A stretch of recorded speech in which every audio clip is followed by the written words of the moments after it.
YSR Congress party cadre మీద ఇష్టారాజ్యంగా దాడులు చేయించి వ్యవస్థలను చేతిలో పెట్టుకొని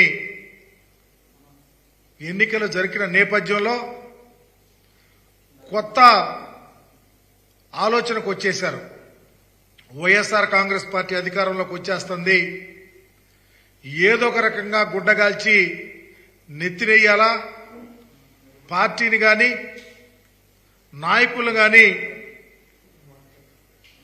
ఏదో ఒక రకంగా వారి మీద బురద జల్లాలని ఒక ఆలోచన తప్ప తెలుగుదేశం పార్టీకి గాని తెలుగుదేశం పార్టీకి సపోర్ట్ చేస్తున్నటువంటి మీడియా సంస్థలు గాని ఎక్కడా వెనుకాటల్లా.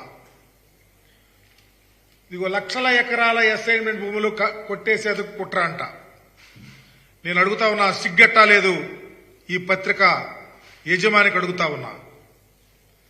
దేశంలో పర్టికులర్ గా కంబైన్డ్ రాష్ట్రంలో ఆంధ్రప్రదేశ్ రామోజీ ఫిల్మ్ సిటీకి సంబంధించి నీ ఫిల్మ్ సిటీలో దళితుల భూములున్నాయి, నువ్వు అప్పళంగా కొట్టేశావు.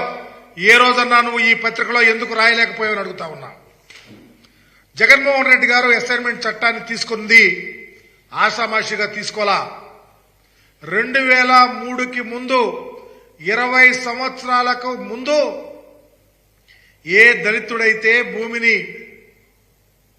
పండించుకుంటా ఉన్నాడో, వారి పేరు మీద ఉందో, దానికి ఒక ప్రత్యేకమైన చట్టం తెచ్చి ఒకవేళ ఎవరైనా మధ్యలో దానిని రాయించుకున్నా 20 సంవత్సరాలు అయిపోయిన తర్వాత అదే దళితుడకు దానిని అసైన్ చేసి వాళ్ళకు హక్కు కల్పించాడు. మీరు రాసిన వెర్రి రాతలకు ఎవరో వాళ్ళు చేయించుకున్నారు, వీళ్ళు చేయించుకున్నారు, లేకపోతే అని చెప్పి రాస్తే అవి కాదు. 20 years కంప్లీట్ అవ్వాలా. మరలా ఏ దళితుడికైతే అసైన్ చేసిందో ఆ దళితుల పేరు మీద వస్తే వాళ్ళు అమ్ముకోవచ్చు, ఎవరైనా కొనుక్కోవచ్చు.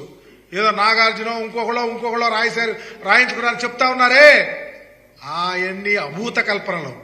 మేము చెప్తా ఉన్నాం, ఎవరు రాయించుకున్నా చట్టానికి లోబడి రిజిస్ట్రేషన్ అవ్వాల్సిందే. మీకులాగా రాజధాని ప్రాంతంలో చంద్రబాబు నువ్వు నీ అంటుకో 4,000 కోట్ల రూపాయలు ఖరీదు చేసే దగ్గర 1,100 ఎకరాలు మీరు రాయించుకున్నారే. రాజధాని వస్తుంది, దళితులు మీ భూములు లాగేసుకుంటారని చెప్పి అప్పలంగా 5 లక్షలు రాయించారే. దానిని ప్రజలు మర్చిపోరు. దళితుల భూములు అప్పలంగా కొట్టేసింది చంద్రబాబు అంటుకో తప్ప ఈ రాష్ట్రంలో ఎవరు కాదు. ఒకవేళ ఇప్పుడు జగన్మోహన్ రెడ్డి గారు ఈ చట్టం తెచ్చినాక ఎవరన్నా రాయించుకున్నా ప్రొసీజర్లే ఎక్కడా డివేట్ అవ్వాల్సిన పని లేదు. 20 ఏళ్లు ఉండాలా, లబ్ధిదారుడు అమ్ముకుంటే ఎవరైనా కొనుక్కోవచ్చు. మీకులాగా తప్పుడు ఆలోచనలు, మీకులాగా దళితులను మోసం చేయటం, దళితుల మీద అవగాహనగా మాట్లాడటం, దళితుల్లో ఎవరైనా పుట్టాలనుకుంటారంటాం, దళితుల భూములు దండుకోవటం, భయపెట్టడం, బాపెట్టడం, మోసాలు చేయటం, కేసులు పెట్టడం, భయభ్రాంతులు చేయటం మీకు వెన్నతో పెట్టిన విద్య.